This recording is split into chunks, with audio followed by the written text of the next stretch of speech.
Welcome to today's episode of the Simply Financial Podcast. I'm your host, Christopher Calandra, and I would like to increase your financial IQ with today's discussion.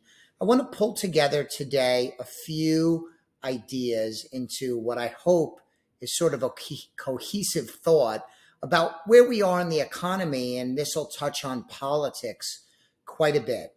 To begin with, I and the team here at Elliott Wealth Management Services are big fans of people keeping a net worth statement. I've talked about this extensively in meetings with clients, with meetings with potential clients, in webinars that we do, in our communications, as well as routinely talking about it on this podcast show. Net worth statements, what we want to do is have you have a line item and add up all of your assets. Have a line item and add up all of your debts.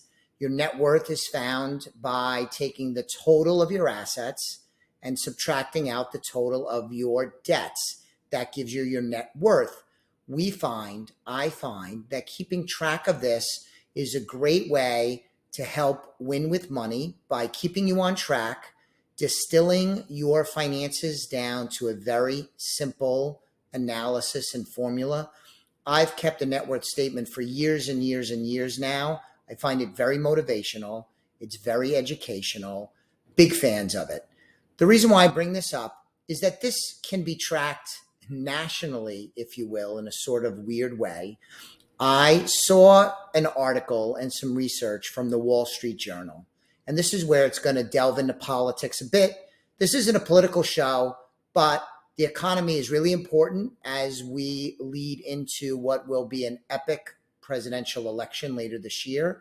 So here's what I want to talk about. What the Wall Street Journal studied was in the first 3 years of the Trump presidency, net worth went up by 23% over the 3 years. That's a good number. Biden is behind at 19%. But that's a pretty good number on its face. Household net worth went up by 23% in the first 3 years of the Trump administration and went up 19% in the first 3 years of the Biden administration. But here's the key. When you adjust for inflation, the picture gets much different. So what we're doing here is if your net worth went up by 19%, but because of inflation, the buying power of your money ate into that increase. That's what we're factoring in. And once you factor in inflation, which was very tame under the Trump administration, and even before that, tame under the Obama administration, George W. Bush's administration, the Biden administration was the first time in a long time that we had to deal with healthy dose of inflation. So when you adjust for inflation, Trump's 23% growth rate got whittled down to 16%. So net worth, factoring in inflation in the first 3 years of his presidency, went up by 16%. So roughly 5% and a bit more per year on average, first 3 years. Biden, who was at 19% when you didn't factor in inflation, goes all the way down to 0.7% when you adjust for inflation. That is a massive difference. Adjusting for inflation, first 3 years of the Trump administration, net worth went up by 16%.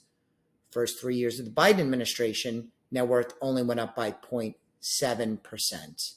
So the reason why I bring this to your attention is a few reasons. I think this is good information. I think it's good information you to have when you think about the economy, maybe when you think about politics, when you think about as a citizen what's going on in this country. I think for me, it explains a couple of different things. Number one, it largely explains in my mind why Americans are in a sour mood. That's kind of the terminology I've used. Americans are in a sour mood. And you see this in lots of different polling, and it's expressed in a lot of different ways, including the Biden administration not polling particularly well on economic issues. And in most national polls relating to the election, it looks like he is behind Donald Trump if the election were held today. Now, all this can change. I'm not making a prediction just yet, But what I think this explains, as I started to say, is why Americans are in a sour mood. Over the last couple of years, they have not gotten wealthy when you adjust for inflation. That is not a good thing for an incumbent president. It's not a great thing for the country, for the economy, and by extension, probably not good for the markets over the long term. Additionally, what I've observed, because I am not active politically, but I do follow politics quite a bit. It's part of my job. It's also something I'm intensely curious about.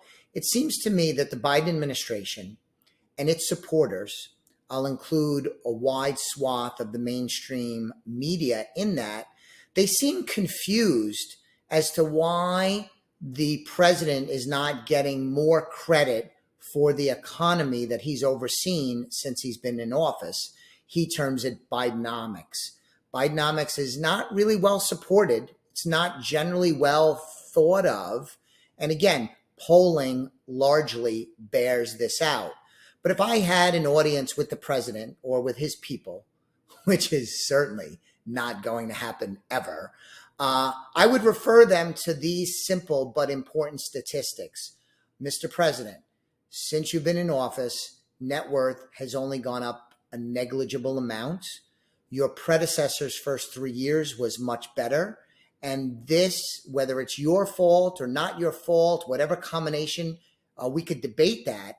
But this explains why there is quite a bit of unease in the American population about their money, their wealth, the state of the economy. This, I think, largely explains why people are not too enamored with Bidenomics. And I think it's a really good reason. So this is why I think people are sour with the economy. In the simplest term, they have not gotten wealthier under the first 3 years of the Biden administration. This is something that cannot sustain itself long term. We're a dynamic country with a great economy, with an unbelievable population of hardworking, innovative, smart Americans. This will turn around. I'm sure it's going to turn around. And please note that I'm not suggesting this is all President Biden's fault.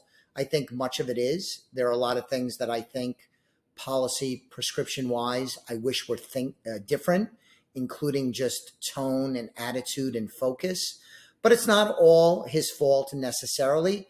But again, it does explain to me in large part while people are in a sour mood. They have not gotten wealthier during the first 3 years of the Biden administration. So that's today's brief episode, but I hope you found the information to be valuable. That is my goal. I'll be back with you on another episode of the Simply Financial podcast very soon. In the meanwhile, if you haven't done so already, please subscribe to the podcast and check us out at www.elliottwealth.com. The views expressed are not necessarily the opinion of Osaic Wealth, Inc., and should not be construed directly or indirectly as an offer to buy or sell any securities mentioned herein. Investing is subject to risks, including loss of principal invested. Past performance is not a guarantee of future results. No strategy can assure a profit nor protect against loss. Please note that individual situations can vary. Therefore, the information should be relied upon when coordinated with individual professional advice. Please note, the information being provided is strictly as a courtesy. When you link to any of the websites provided here, you are leaving this website. We make no representation as to the completeness or accuracy of information provided at these websites.